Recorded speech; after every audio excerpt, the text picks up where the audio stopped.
चोंडीचं ग्रामदैवत चौंडेश्वरी मातेला वंदन करतो। हिंदवी स्वराज्य संस्थापक छत्रपती शिवाजी महाराजांना वंदन करतो। पुन्हा एकदा लोकमाता पुण्यश्लोक अहिल्यादेवी होळकर यांच्या चरणी कोटी कोटी वंदन करतो।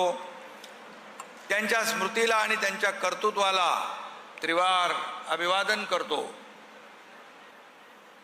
अहिल्यादेवी म्हणजे महाराष्ट्राचा अभिमान म्हणजे अहिल्यादेवी, हिंदुत्वाचा हुंकार म्हणजे अहिल्यादेवी, लोकशाहीचा आविष्कार म्हणजे अहिल्यादेवी, शौर्याची तळपती शमशेर म्हणजे अहिल्यादेवी, शौर्य आणि त्याग आणि समर्पण म्हणजे अहिल्यादेवी, सत्याचा मंत्र आणि विकासाचा तंत्र म्हणजे अहिल्यादेवी। आणि अशा या अहिल्यादेवींची जयंती आहे। चोंडीचा परिसरच पुनीत आणि पावन झालेला आहे। इथली माती दिव्य आहे। खरं म्हणजे या चोंडीच्या पवित्र स्थळी माणकोजीराव शिंदे यांच्या घरी अहिल्यादेवींचा जन्म झाला। मगाशी गोपीचंदरावांनी सांगितलं। आणि रामभाऊ अहिल्यादेवींच्या माहेरचं कुलनाव शिंदे होतं। तुमचंही शिंदे आहे आणि माझंही शिंदे आहे। आणि म्हणून अटक ते कटक, अटके पार झेंडा फडकवणारे सगळे महान योद्धे आणि अहिल्यादेवी यांनी त्यांचं कुलाचं नाव सार्थक केलं। अहिल्यादेवी लोकमाता होत्या, पुण्यश्लोक होत्या। अहिल्यादेवी त्याग आणि न्याय, प्रियता आणि स्त्री शक्तीचं प्रतीक होतं। त्यांचं चरित्र अनेकांना धैर्य, शौर्य, स्फूर्ती देणारं होतं। आणि अहिल्यादेवी या युग प्रवर्तक होत्या। त्यांचं स्मरण केलं की न्याय, धर्म, लोक कल्याण आणि आदर्श राज्य कारभार डोळ्यासमोर येतो।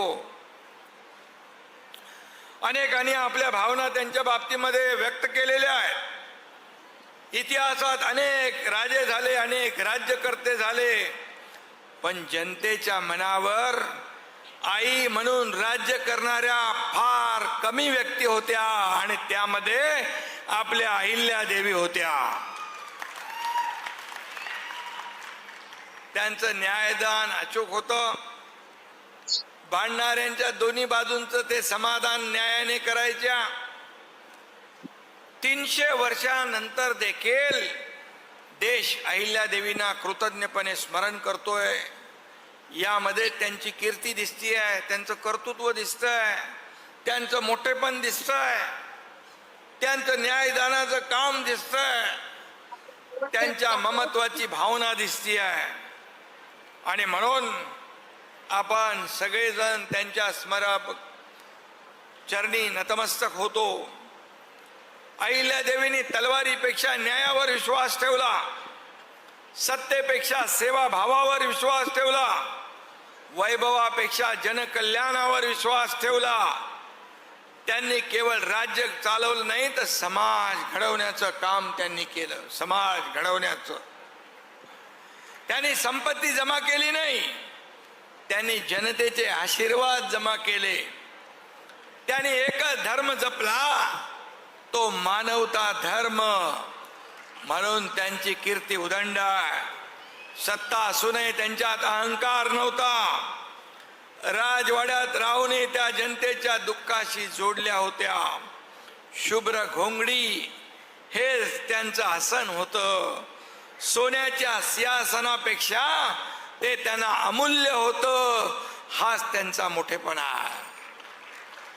आणि म्हणून आजही त्यांना 300 वर्षानंतर देखील आपण पुण्यश्लोक म्हणतो। पुण्यश्लोक अहिल्यादेवींनी कौटुंबिक आघात खूप सहन केले। अहिल्यादेवींचे पती खंडेरावांचा अकाली मृत्यू झाला। सासरे मल्हाररावांच्या मृत्यूने तर त्यांचा आधारच निखळून पडला।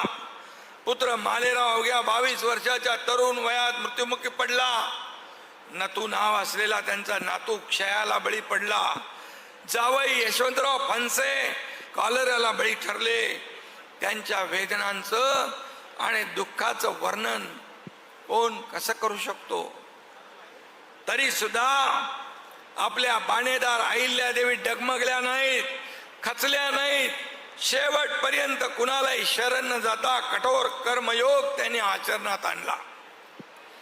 त्या कधी स्वतःचं दुःख कुरवाळत बसल्या नाहीत. त्यांनी कायम जनतेचं दुःख आपलं समजलं आणि त्यावर फुंकर घालण्याचं काम केलं.